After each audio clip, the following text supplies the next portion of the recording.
وقد أسدل الستار على البطولة الصيفية الأولى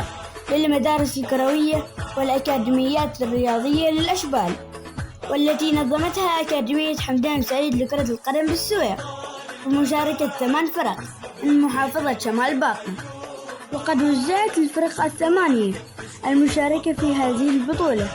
إلى مجموعتين، حيث تصدر فريق أكاديمية حمدان سعيد المجموعة الأولى برصيد 7 نقاط، تلاه فريق مدرسة الساحل في المركز الثاني برصيد 5 نقاط، ثم جاء فريق مدرسة البنفسج في المركز الثالث برصيد 3 نقاط، فيما جاء فريق أكاديمية النجوم في المركز الرابع برصيد نقطة واحدة. أما المجموعة الثانية فقد تصدرها فريق أكاديمية نبل المستقبل برصيد 6 نقاط،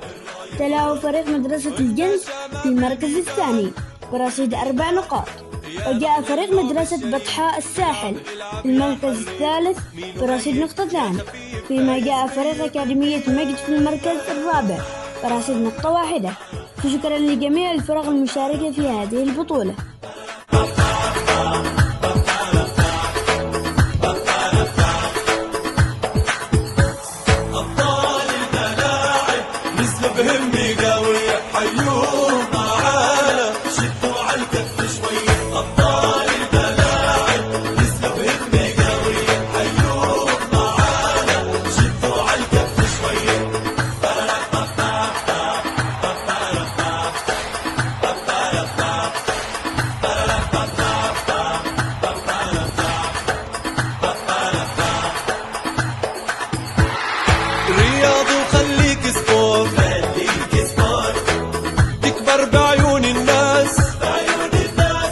جمهورك واقف عالدور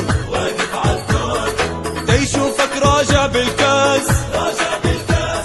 باسمك يهتف هالجمهور، محلاك وانتي منصور، رح نفرش دربك بزهور ونغني لك غنية